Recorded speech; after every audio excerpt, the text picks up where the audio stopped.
महाराष्ट्र में मराठी और हिंदी भाषा को लेकर अब फिर सियासत गर्मा गई है।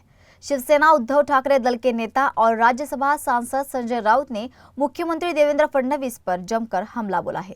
राउत ने कहा है कि महाराष्ट्र में हिंदी थोपने का जो फैसला लिया गया है वो देवेंद्र फडणवीस के ही आदेश का नतीजा है। उन्होंने आरोप लगाया है कि यह राज्य सरकार का नहीं बल्कि केंद्र सरकार का थोपा हुआ फैसला है। राउत ने कहा है कि जिस सरकारी आदेश यानी जीआर की बात हो रही है वो खुद फडणवीस का ही है और कल उस आदेश की होली जलाने का ऐलान भी कर दिया है। राउत ने राष्ट्रीय शिक्षा नीति को भी इसका मुख्य कारण बताया गया है।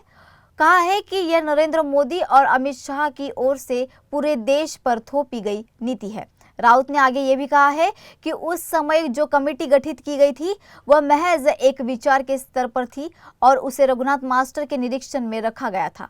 रिपोर्ट की बात करते हुए राउत ने कहा है, दावा किया है कि जनता को सारी सच्चाई बताई जाएगी और वह खुद संवाद के लिए तैयार है। क्या कुछ कह रहे हैं सांसद संजय राउत, आइए सुनते हैं। दादा बसु को क्या मालूम है? देखिए, वो जो जीआर है ये देवेंद्र फडणवीस का जीआर है, इसलिए तो कल उसकी हम होली करने वाले हैं ना।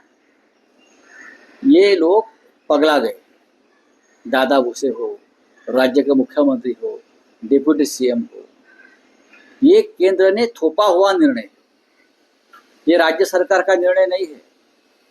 ये जो राष्ट्रीय शिक्षा धोरण है, पॉलिसी है, ये मोदी और शाह की देन है पूरे देश को, और हम सब राज्य उनके खिलाफ खड़े हैं। महाराष्ट्र में हिंदी थोपने का निर्णय जो जीआर है वो मुख्यमंत्री देवेंद्र फडणवीस के आदेश से निकला है ना, उसमें हमारा क्या संबंध है? हमने तो उस वक्त एक कमेटी का गठन किया था सोचने के लिए, वो भी रघुनाथ मास्टर जी के लीडरशिप में।